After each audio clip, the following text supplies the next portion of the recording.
The pen felt like a lead pipe in my hand. It was just a signature. A few loops of ink on a piece of recycled paper. Across the kitchen table, Mark was leaning back.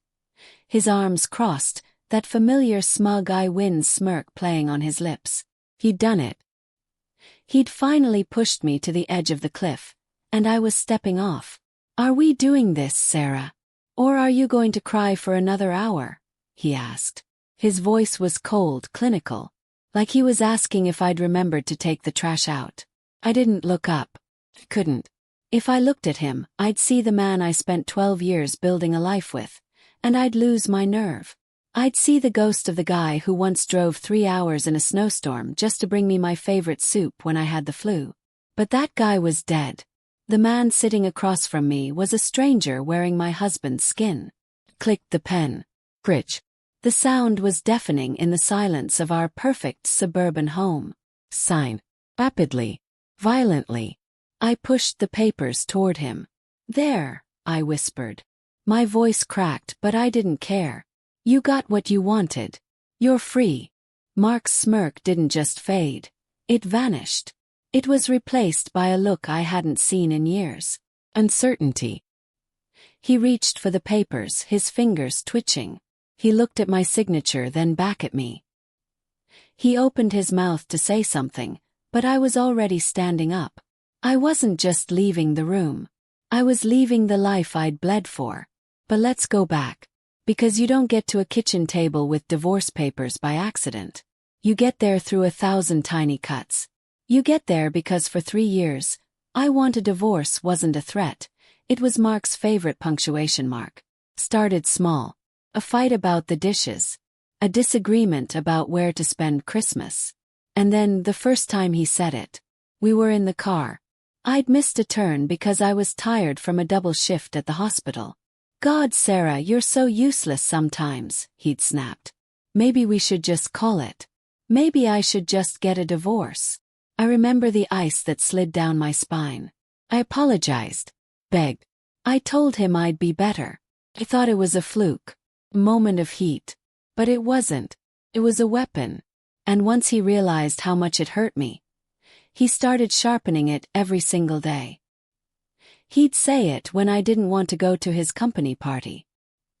He'd say it when the house wasn't clean enough. He'd say it when he was bored. 101 times, I whispered to my reflection in the hallway mirror as I walked away from him that night. I'd kept a tally in my head. A morbid, silent count. Every time he threw that word at me like a grenade, a little piece of my heart turned to stone. He thought I was the one who couldn't survive without him. He thought I was the weak one because I was the one who always fixed the cracks. He was the high-powered architect, and I was just the nurse who kept the engine running. He forgot one thing though. Nurses know how to handle blood. We know when a limb is gangrenous. And we know when it's time to amputate to save the patient. I walked into our bedroom and pulled the suitcase from under the bed. The one he didn't know I'd bought 3 months ago. "Sarah," he called out from the kitchen. His voice sounded small. No, that couldn't be right. "Sarah, wait. We need to talk about the logistics. You can't just..." "Where are you going?" I didn't answer. I started throwing clothes into the bag. Not neatly. Just fast. I could hear his footsteps on the hardwood. Heavy. Hesitant. He stood in the doorway, the divorce papers still in his hand. The papers he'd printed out himself as a joke or to prove a point so many times. Only this time I'd called his bluff. I brought my own. "You're overreacting," he said, trying to regain his footing. I was frustrated. "You know I don't mean it when I say that." "Stop." I turned around, a single sock in my hand, and I looked him dead in the eye. "You said it 101 times, Mark. I heard you every single time. And tonight I finally believed you." The color drained from his face. He looked down at the signed papers, and for the first time in a decade, I saw his hands shake. He'd spent years holding a gun to my head, never expecting me to pull the trigger for him. "Sarah, wait." I zipped the bag.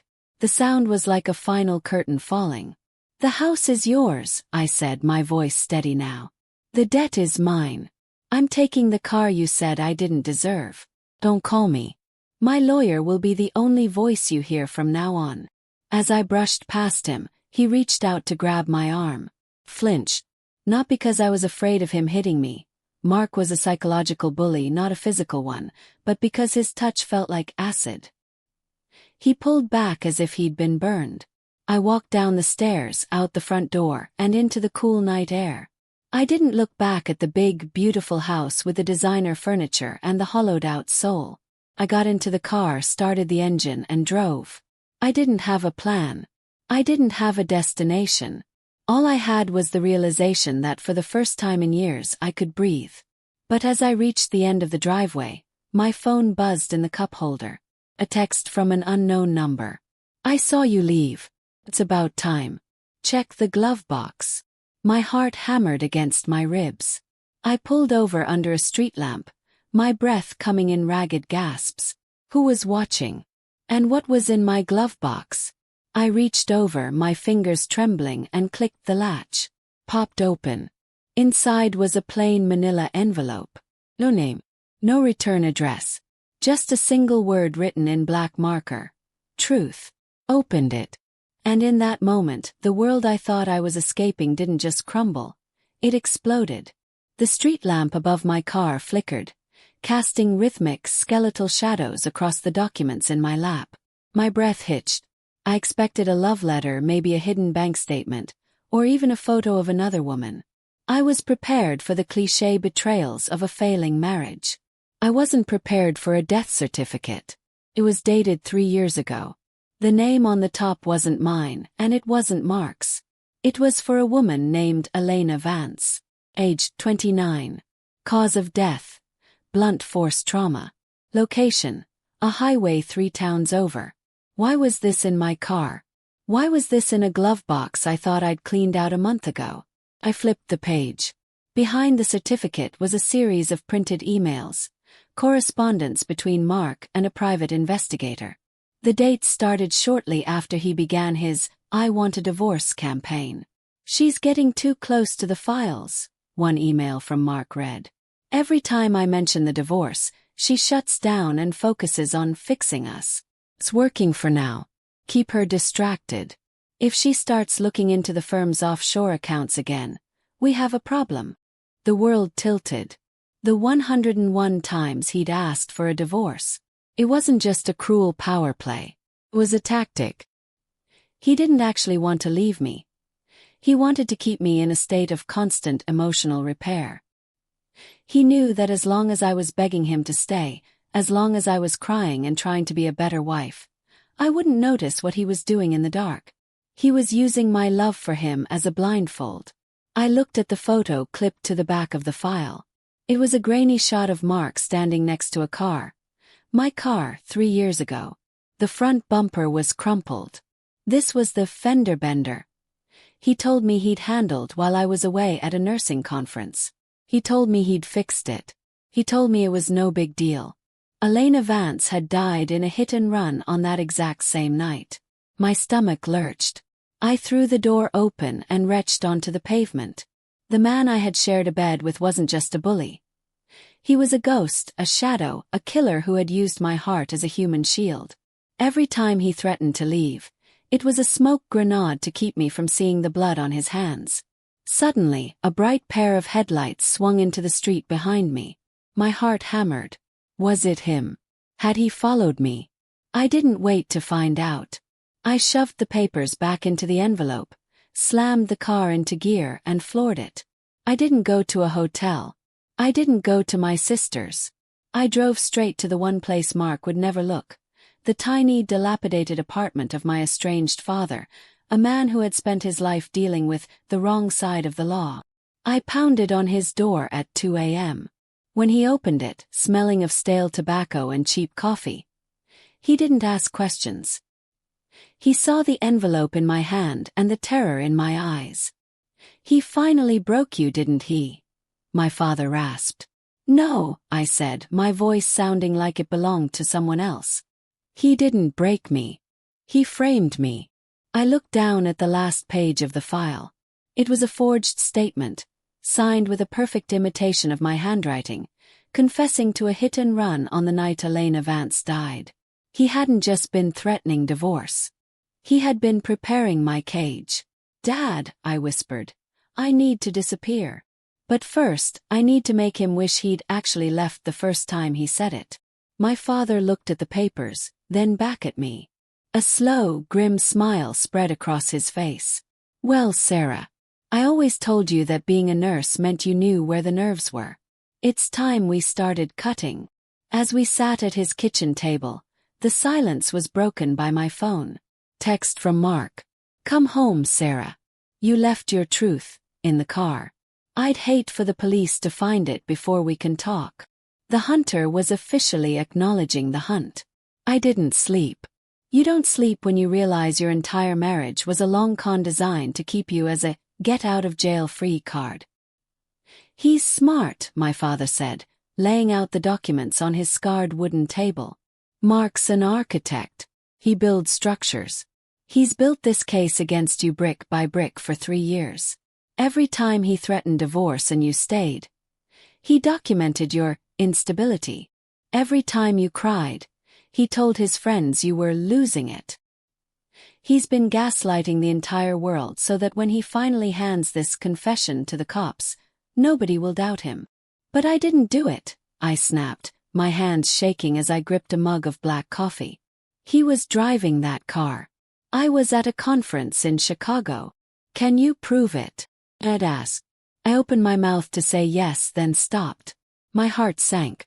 "The hotel. Mark booked it. He handled the receipts. He even drove me to the airport." "And did you actually get on the plane, Sarah?" I felt a cold sweat break out.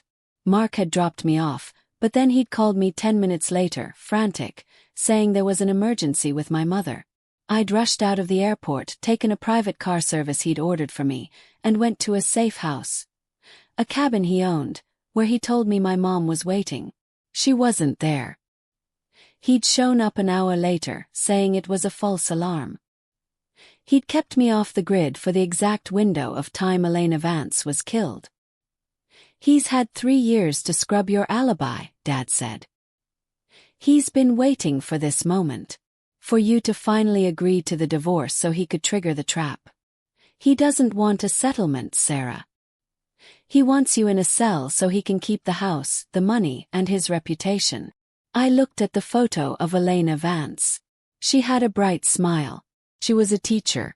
She had a life. And Mark had snuffed it out like a cigarette butt, then used her corpse to leash me.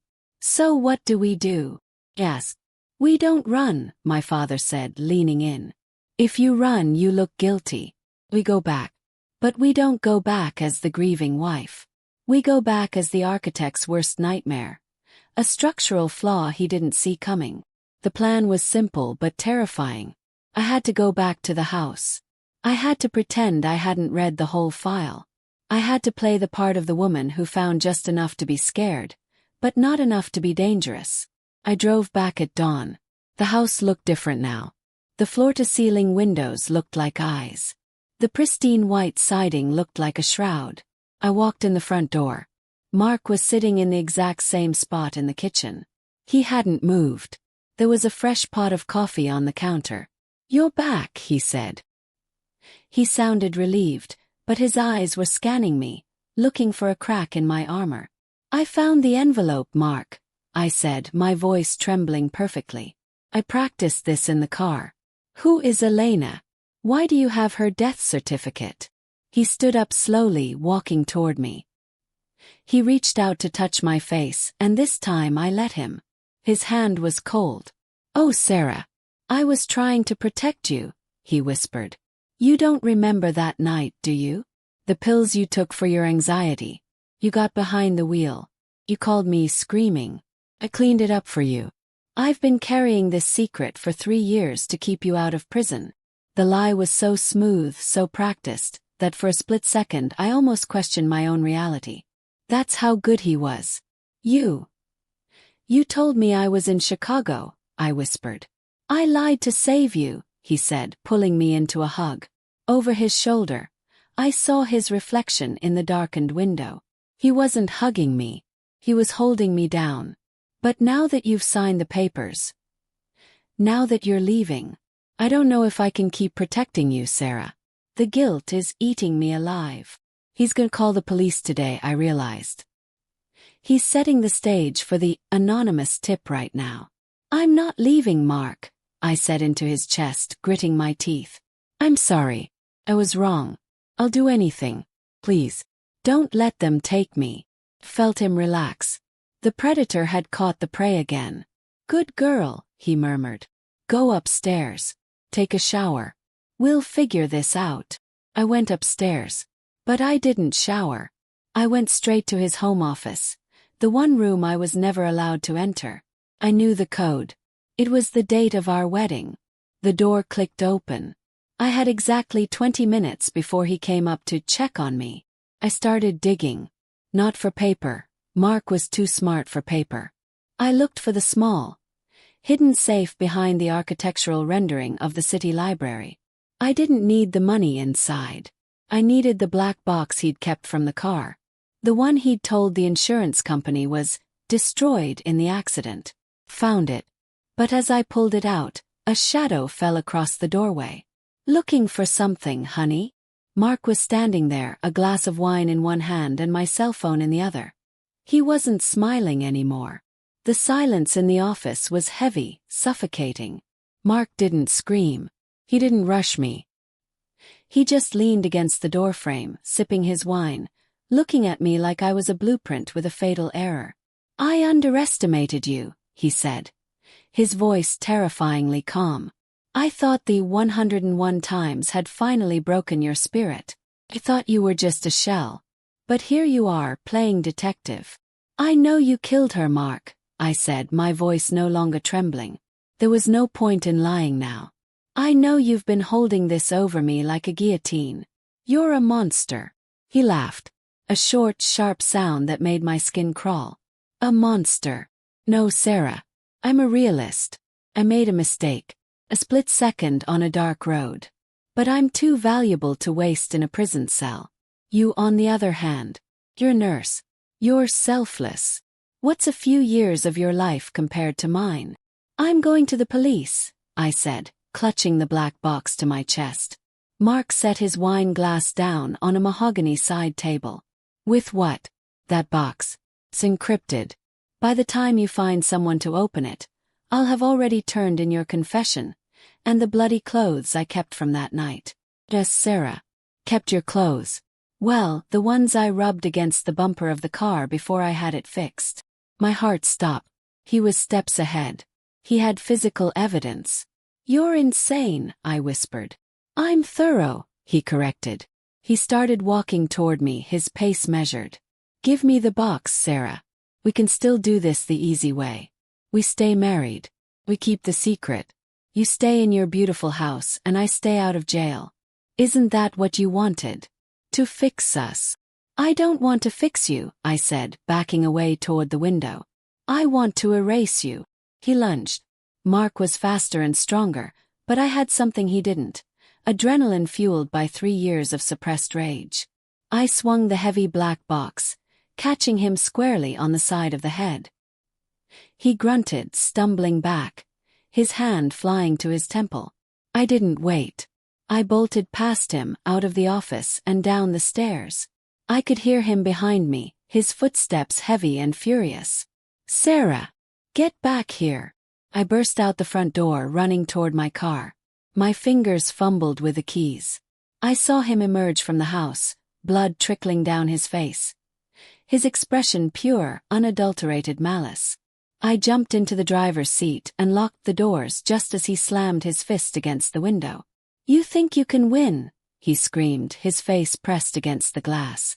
I own this town. I own the people who will judge you. You're nothing. I didn't look at him.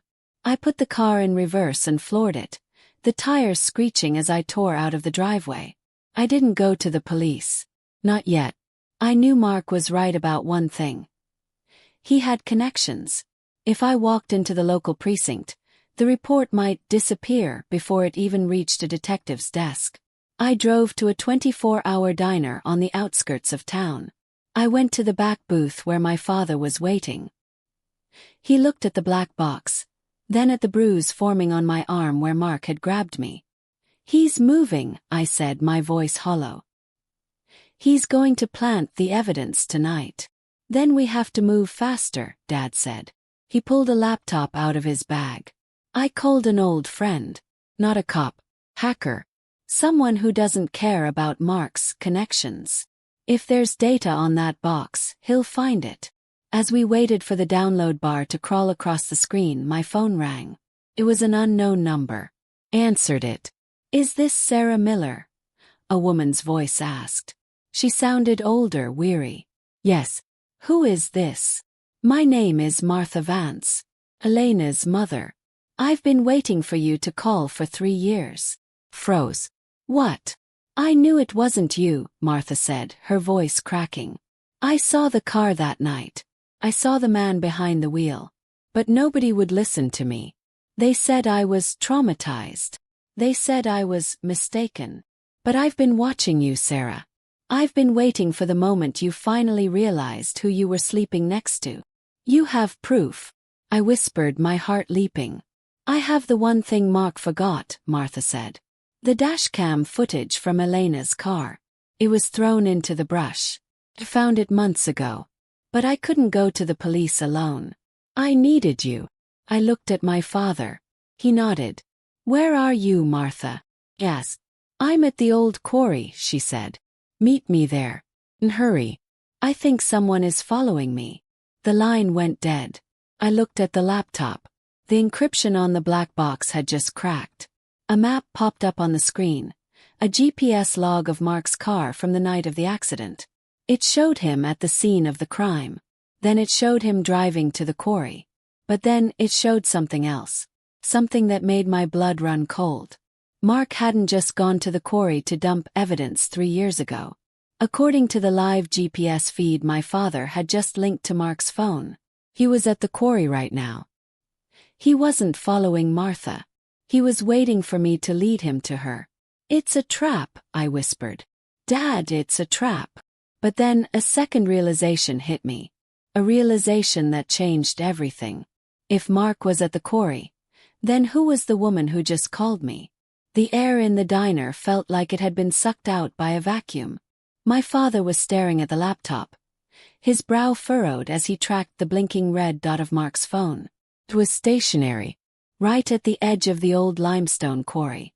"If Mark is there," I whispered, my phone still clutched in my hand like a live wire, "then who just called me? Who is Martha Vance?" "Sarah, look at this," Dad said, his voice dropping an octave. He pointed at the screen. He hadn't just cracked the GPS. He'd accessed Mark's cloud-synced audio files. Mark had a habit, a narcissistic, obsessive habit. He recorded his important meetings. He called it structural insurance. But as the files loaded, I saw a folder labeled with my name. I clicked the most recent one. The audio was grainy, but the voice was unmistakable. It was the woman who had just called me. "Martha, you can't keep doing this, Mark," the woman's voice said on the recording. "I'm tired of the lies. I'm tired of being your secret. If you don't tell Sarah the truth about that night, I will." Then Mark's voice, cold, like a blade. "You'll do exactly what I tell you to do, Diane. Because if I go down for that hit and run, I'm taking you with me. You were in the passenger seat. You grabbed the wheel. Remember?" I slumped back into the vinyl booth. Not Martha. Diane was Mark's dedicated executive assistant. The woman who sent me flowers on our anniversary when Mark forgot. The woman who handled his schedule, his life, and apparently his crimes. She wasn't trying to help me, I realized, the horror dawning on me. She lures me there. Mark isn't just following her, they're working together. They're going to finish what they started 3 years ago. They're going to make sure the confessed killer me doesn't make it to a trial. They're going to stage a suicide, my father said, standing up and grabbing his coat. The guilt-ridden wife drives into the quarry after signing divorce papers. It's a perfect ending to the story Mark's been writing. "No," I said, a sudden icy calm washing over me. It's not. Because he doesn't know we have this. I pointed to the laptop. And he doesn't know you're with me. What are you thinking, Sarah? He's asked for a divorce 101 times, Dad. He wanted a clean break. He wanted to walk away with everything while I rotted in a cell or a grave. Well, he's about to get his wish. He's going to get his divorce. From reality. I grabbed the black box and my phone. We didn't call the police. Not yet. We needed the one thing Mark had been denying me for years. The full picture. We drove toward the quarry, but we didn't use the main road. My father knew the back trails from his younger, more reckless days. We parked the car half a mile away and moved through the woods on foot. The smell of damp earth and pine was thick, a sharp contrast to the sterile, expensive scent of the life I was leaving behind. As we reached the clearing overlooking the massive, dark pit of the quarry, I saw them. Mark's silver SUV was parked near the edge. He was standing by the trunk, talking to a woman in a long trench coat. Even from a distance, I could see she was shaking. Is she coming? Diane's voice drifted up on the wind. She's coming, Mark said. He sounded bored. She's desperate. She thinks you're a grieving mother offering her a lifeline. She'll walk right into it. Mark. What if we just leave? We have the money. We can go to the island. And live the rest of our lives looking over our shoulders. Well, Sarah is the loose thread. Once she's gone, the Elena Vance case is closed forever. The confession is already on its way to the precinct via timed email. By the time they find her car at the bottom of this hole, the case will be airtight. I felt my father move beside me, reaching for his pocket, but I put a hand on his arm. Not yet, I whispered. I want him to see me. I want to see the moment he realizes the weak woman he bullied is the one who puts the cuffs on him. I stepped out from behind the trees, into the moonlight. The 102nd time, Mark, I called out. The two of them spun around. Mark's eyes went wide, his mouth hanging open for a fraction of a second before that mask of smug control snapped back into place. Sarah, he said, spreading his arms. You're early. And you're not alone. He looked at my father, his lip curling in disgust. You brought your jailbird father. How touching. I brought a witness, Mark, I said, walking toward the edge, keeping 20 feet of distance between us. And I brought the black box. And the recordings of you and Diane discussing how you killed Elena. Diane let out a choked sob, covering her mouth. Mark didn't flinch. Recordings. Sarah, you're hallucinating. The stress of the divorce has finally pushed you over the edge. It's sad, really. He took a step toward me. Give me the box. Stay back, my father warned, stepping forward. Or what? Mark sneered. You'll go back to prison for assaulting a pillar of the community? I don't think so. Mark looked at me, his eyes dark and empty. You were always so easy to manipulate, Sarah. All I had to do was threaten to leave, and you'd crumble. You spent 3 years trying to save a marriage that was actually your cage. Don't you see the irony? I see it, I said, my voice steady. But here's the thing about cages, Mark. If you stay in one long enough, you learn exactly how the lock works. Held up my phone. I'm not recording you for a file, Mark. I'm on a live stream. 3,000 people are watching this right now, including the local news station I tagged 10 minutes ago. The color didn't just leave Mark's face this time. He turned gray. He looked at the phone, then at the dark woods behind me. In the distance, the faint, wailing sound of sirens began to tear through the night. For a man who built his life on precision and planning, watching Mark fall apart was like watching a skyscraper implode in slow motion. The sirens were getting louder. Diane panicked first. She turned to run toward the SUV, but my father was faster. He didn't hit her. He just blocked the door. His presence enough to make her collapse into the gravel, weeping.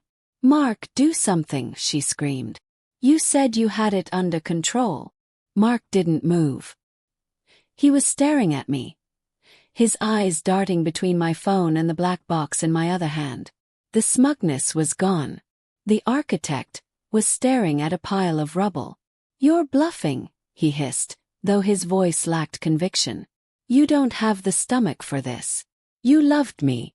"I loved the man I thought you were," I said, stepping closer to the edge of the quarry. The wind whipped my hair across my face. "But that man never existed. You were a blueprint of a human being, Mark. Hollow on the inside. No foundation. Just a pretty facade." The first police cruiser swerved into the quarry entrance, its blue and red lights dancing off the limestone walls. Mark looked at the car, then back at the drop behind me. For a second, I saw a flash of genuine terror in his eyes, not for what he'd done, but for what he was about to lose. His status, his money, his perfect life. "I can fix this," he pleaded, his voice cracking. "Sarah, think about the settlement. I'll give you everything. The house, the accounts, the firm. Just tell them it was a misunderstanding. Tell them you were confused." 101 times, I said, the words feeling like a prayer. "That's how many times you told me I was nothing. That I was replaceable. That I was the reason we were failing. You used my heart as a trash can for your guilt." The police were out of their cars now, guns drawn, shouting commands. "Get on the ground. Hands where we can see them." Mark didn't listen. In a final, desperate act of cowardice, he didn't surrender. He lunged at me. He wasn't trying to kill me. He was trying to grab the black box, thinking that if he could just destroy the physical evidence, he could still lie his way out of the rest. But I wasn't the woman who used to apologize for breathing too loudly anymore. As he lunged, I didn't pull back. I stepped to the side, a move I'd practiced in the gym for months while he thought I was at marriage counseling. I used his own momentum against him. I grabbed his arm and swung, sending him stumbling toward the very edge he'd planned for me. He didn't fall. Not yet. He teetered on the brink, his heels kicking up gravel that clattered into the dark void below. He flailed, his arms windmilling, his eyes locking onto mine. For a heartbeat I could have reached out. I could have saved him. I didn't. I stood there and watched as he realized I wasn't going to move a finger. I watched as the man who had spent 3 years trying to drown me finally felt the water rising around his own neck. "Sarah!" he shrieked. A police officer tackled him from behind, dragging him away from the ledge and slamming him face first into the dirt. The sound of the handcuffs clicking shut was the most beautiful music I'd ever heard. "Mark Henderson," the officer barked, "you are under arrest for the murder of Elena Vance and the attempted conspiracy to frame Sarah Henderson." I looked over at Diane. She was already spilling everything to another officer, pointing at Mark, her voice a jagged streak of terror. I walked over to where Mark was pinned to the ground. He was spitting dirt, his face contorted in a mask of pure, ugly rage. "I'll be out in a year," he spat. "I have the best lawyers in the state. You'll still be nothing, Sarah. A pathetic, lonely nurse." I knelt down so I was inches from his face. I didn't feel anger anymore. I didn't even feel hate. I felt a strange, cold pity. "The lawyers won't help you, Mark," I whispered. "Because while you were busy threatening me with divorce, I was busy talking to your business partners. I know about the embezzlement. I know about the offshore accounts. I turned over the files to the feds 2 hours ago." His eyes went wide. The last bit of light in them went out. "The house is being seized," I continued. "The firm is being liquidated. You're not just going to jail for Elena, Mark. You're going to jail as a pauper." I stood up and handed the black box to the lead detective. "Everything you need is in there," I said. "And in the glove box of my car." "Are you okay, ma'am?" the detective asked, looking at the bruise on my arm. I looked at my father, who was standing by our car, a look of grim pride on his face. Then I looked out over the quarry, where the sun was just beginning to peek over the horizon, turning the gray stone into gold. "No," I said, a smile finally touching my lips. "I'm not okay. I'm free." The months that followed were a blur of depositions, court dates, and the slow, agonizing process of dismantling a life. Mark tried to fight, of course. He hired a high-priced team that tried to paint me as a vengeful, unstable ex-wife. But they couldn't fight the data. They couldn't fight Diane, who turned state's evidence the moment she realized Mark would throw her under a bus to save his own skin. And they couldn't fight the ghost of Elena Vance. I met with Elena's mother, Martha, a few weeks after the arrest. We sat in a small park, the same one where Elena used to take her students. "I'm so sorry," I told her, my voice thick with a guilt that wasn't mine to carry, but I felt it anyway. "I lived with him. I should have known." Martha reached out and took my hand. Her grip was surprisingly strong. "He was a master at building walls, Sarah. You can't blame yourself for not seeing through stone. You gave my daughter justice.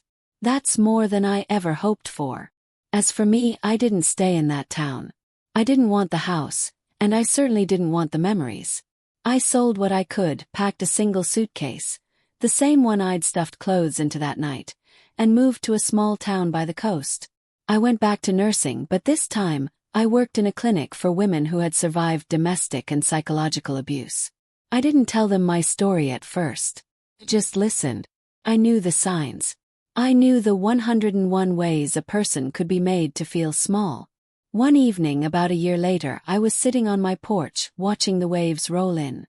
The air smelled of salt and possibility. My phone buzzed. A news alert. Mark Henderson sentenced to life without parole. I stared at the screen for a long time. I thought I'd feel a surge of triumph. Instead, I just felt light. The weight I'd been carrying for 12 years was officially gone. I stood up and walked down to the water's edge. I thought about all those times he'd threatened to leave me. All those times I'd begged him to stay, terrified of a world without him. I realized then that he was right about one thing. He did want a divorce. He wanted a divorce from the person I was becoming, the person who would eventually stand up to him. He was afraid of the strength he saw in me, so he tried to drown it in a sea of 101 threats. But you can't drown a fish. And you can't break a woman who has learned how to heal herself.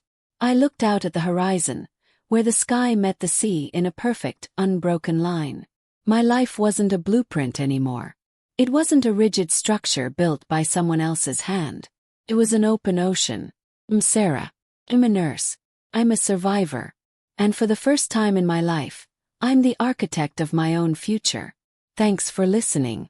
Don't forget to subscribe, and if you've lived through something similar, if someone has tried to use your heart against you, share your story in the comments. Your voice matters.